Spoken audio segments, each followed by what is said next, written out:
Good day, Saint Michael. Our lesson for today is about English literature. Let me just share my screen with you, right?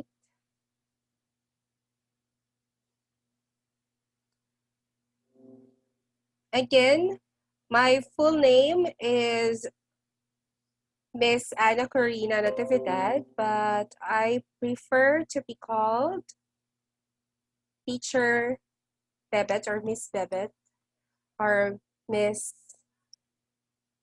Ang. All right, that's my middle name.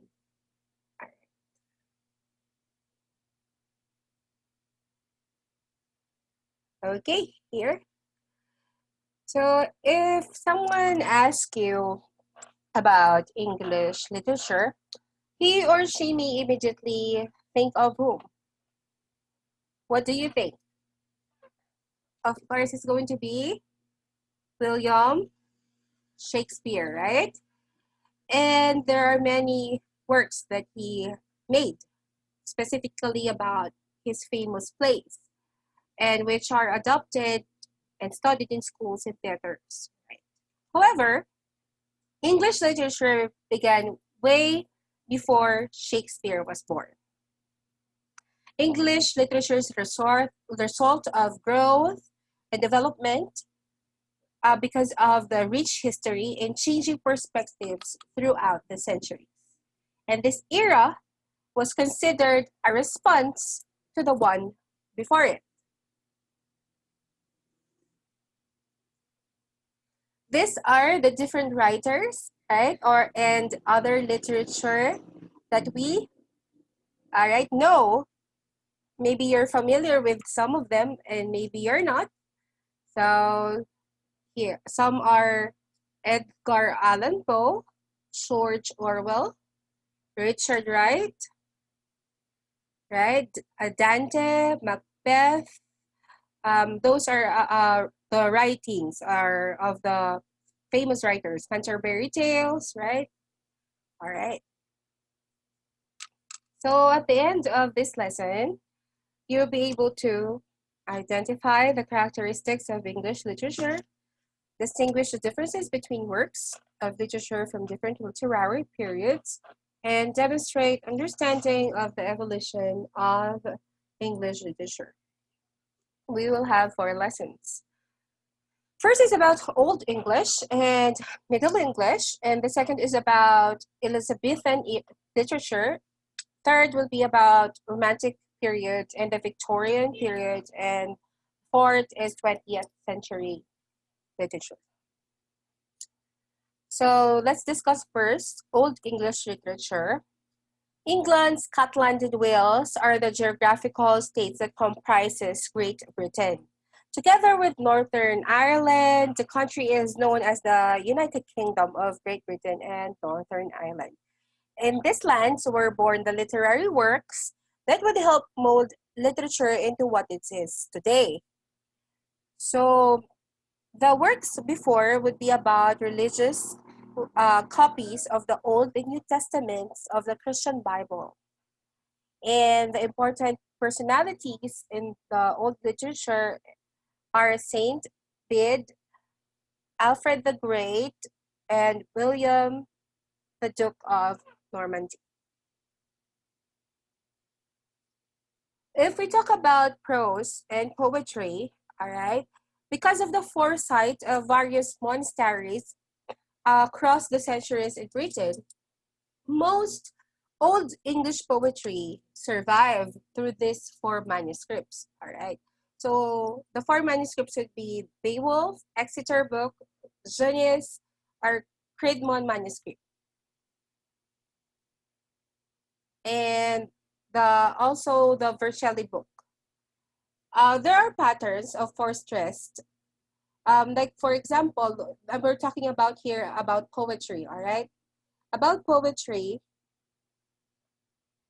there are 4 stress lines and 6 stress lines, which is going to be called as formulaic of the stresses. Okay? Poets draw from common stock of phrase patterns and have prescribed descriptions for every kind of character. A unique feature of the poem is kennings.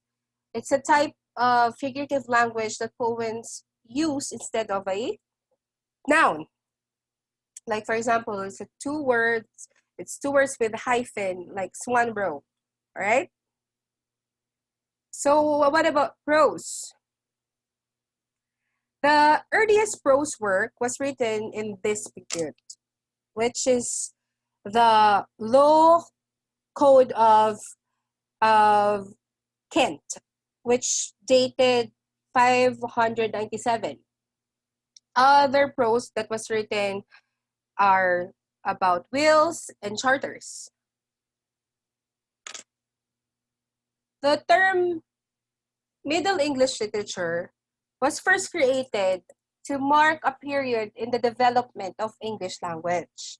Most uh, of the of the writers that time wanted to divide the history of language into three periods, which namely are Old English, Middle English, and the Modern English. So many of the historians adopted the name Middle English. And the works are devoted to some aspects of religion about saints' lives, miracle, plays, and sermons. While poetry is about alliterative verse. What do you mean by that? Alliterative verse. When you say alliteration, there is the specific letter a of the poem or the words in the poem which are the same. The example for this that you can see the alliteration is Sir Gawain and the Green Knight. All right. So when you read about it, like for example here, this is the excerpt from Bob and Will. Okay, full clean, great wonder of the night, folk had in hall I ween, full fierce he was the sight, and all over bright green. You can already hear the repetition sound of F, right? Folk, full, fierce. Okay, so that is what the poem during the middle, all right, Middle English. And on this time as well, all right, the poetry has no standard, but there are variety of versions. If we're talking about the alliterative verse, and during the other centuries or as the centuries pass, it developed. So the significant works during this time are the Legend of King Arthur and also the Canterbury Tales. So the Canterbury Tales collection of 24 stories, which has 17,000 lines. All right. So the stories are most about the lives of during the Middle English literature. Um, it is different because it shows how the people are during that time in a perspective of uh different, like for example it is about a merchant, or it's about the king. So you can see how the lives of the people are in Elizabethan literature. Of course, this started when Queen Elizabeth the First of England reigned from 1558 to 1603. She was considered, of course, the patroness of literature in the United Kingdom. The prose, novel, literary criticism, and pamphlet were some of the notable contributions of this era. And the Shakespeare's plays were one of the lasting influence of this time. It is no surprise that it became considered as the golden age of drama. So these are the famous writers during this period: Christopher Marlowe, William Shakespeare, Edmund Spenser, and Sir Philip Sidney.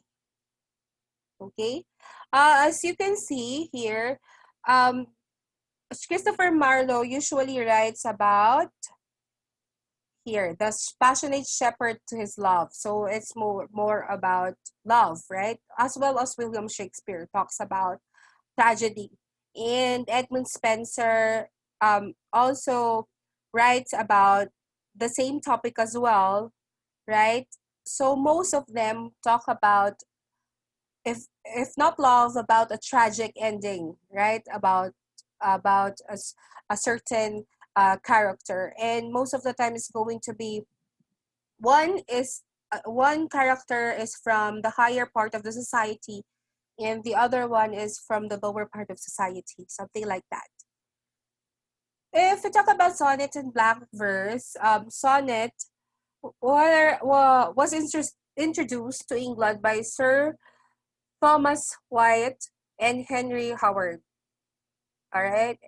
And the blank verse is an unrhymed version, which is iambic pentameter. All right. So Christopher Marlowe, however, used it in his plays. And also William Shakespeare also used that kind of unrhymed version. England had its own version of sonnet, which became Shakespearean sonnet, or what we call Elizabethan sonnet. Because, of course, Queen Elizabeth loved plays and drama, so it became the part of, or watching those kind of theater became part of people's social life. Things changed during this time when it shifted from religious to secular. So the playwrights and poets are the most active participants of this era. Previous literary movements and events gave rise to the two literary periods. These are the Romantic period and Victorian periods. And this came about because of the Romanticism, which was considered or took place during 1770 to 1830, which is a reaction against the Industrial Revolution. The writers of the Romantic period wrote about nature as a way of reclaiming life that was threatened by urbanization. So most of the topics are about emotions and expressions of man. The Romantic period, there are the both reactions, right, from the movement, right? So William Wordsworth is one of what we call metaphysical poet, which means that there is a spontaneous overflow of powerful feelings.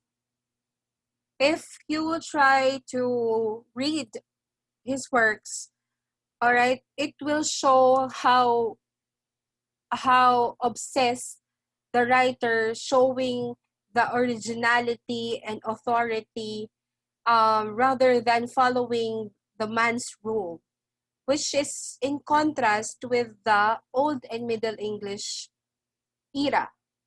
Famous literary works are Emma by Jane Austen, Frankenstein by Mary Shelley, Songs of Innocence, and Experience by William Blake.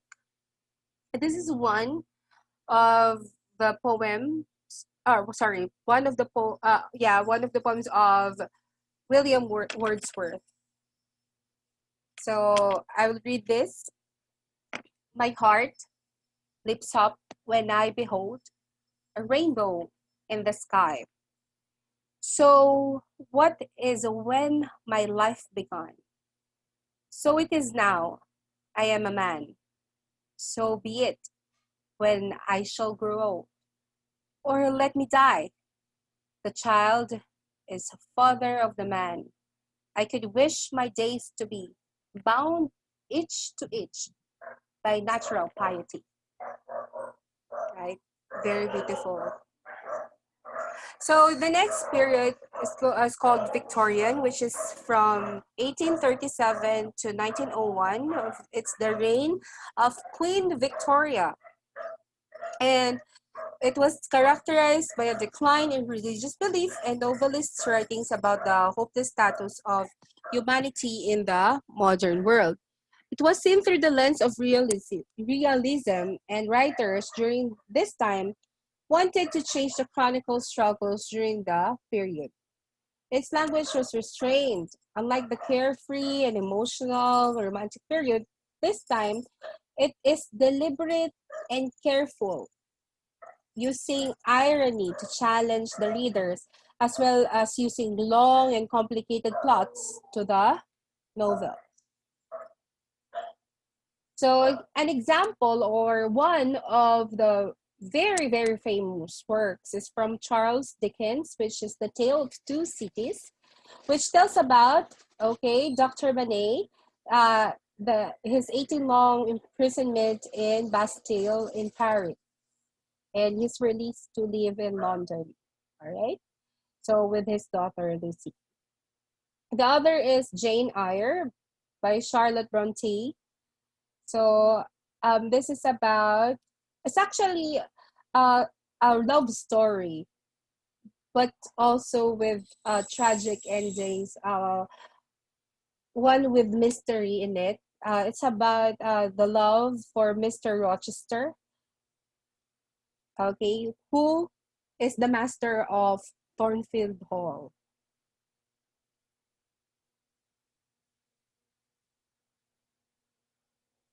Now, 20th century literature is a product of all those before it, right? It is a period of experimentation as well as tradition.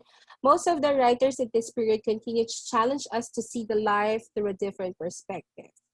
As each literary period is created as a reaction to the previous one. 20th century literature was a response to the restrictions of Victorian literature. So since the accession of Edward VII to the throne, a free and uninhibited era for literature began. For many, this was the start of a new era in which science and technology will move humanity forward. So in response, the theater of the 20th century, most of the writers are continued the realism of the previous century, which is about political organization, war, morality, classes and professions, family and marriage, and female or feminism, emancipation. Novelists reveal the shortcomings of English social circles. Literature then was about positive change that could bring about the writings. In 1945, after the Second World War, there was an increased attachment to religion. So, who are the novelists? Who are Golding? It's William Golding and Muriel Spark. They started writing after the war and also are religious believers. And their topic is about sin. They say that the man produces evil as a bee produces honey. Do you believe that? That man is evil? Well, most philosophers will say man is innately good. So anyway, William Golding wrote Lord of Flies, George Orwell, Animal Farm, and Muriel Spark, The Prime of Miss John Brodie, which is about, all right, the, yes, the first one is about the innocence of a boy. Animal Farm is about politics, while Muriel Spark is about the theme of betrayal and innocence.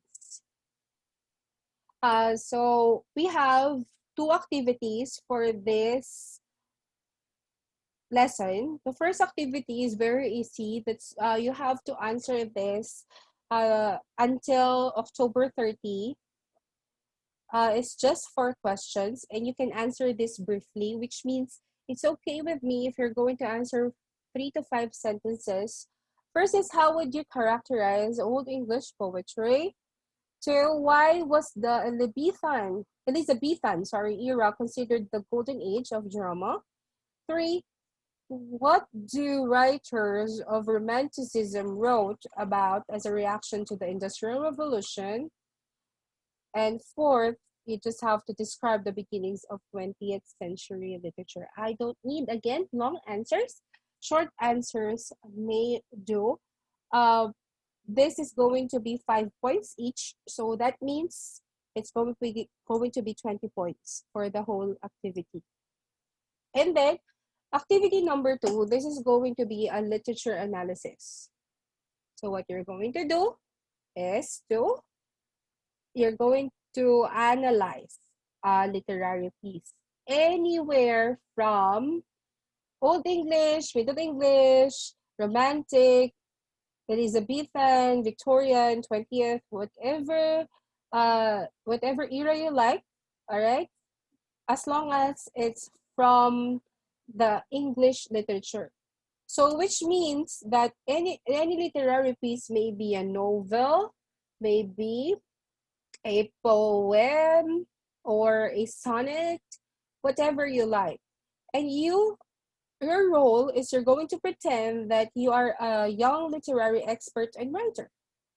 And you're going to be invited to speak to a literature symposium. But don't worry, you don't have to present your work anymore. You just have to write about it. Your audience just have to pretend that you're writing about or you're writing for the university's head, faculty, and the students, which will listen to your talk. So the situation would be, the challenge involves coming up with a literary analysis and a presentation of the characteristics and evolution of English literature. All right, and you have to write it as uniquely as possible. And then the product of performance or purpose is that so that you can create an analysis and presentation using the following guidelines. So again, the guidelines would be choose from the literary piece from English literature and then write a literary analysis about it. Of course, don't ever forget to cite the author, the title of the book or the title of the piece, and then the page if applicable. If it is a book, if it's a novel, if it's a poem, of course, it's not applicable anymore to cite the page. And then the analysis must contain 200 words only. All right. If I'm not mistaken, 200 words will only be half of a bond paper if it's going to be the typical Times New Roman or Arial font size, which it says here again, your font size would be Times New Roman size 12, double spaced. Oh, double spaced. Because it's double spaced, it might be 3/4 of the short band paper. Okay? All right. Any questions that you may have or any questions that you want to ask me, please don't hesitate to send me a message on Messenger or again on Schoology. All right. So have a good day. Bye-bye.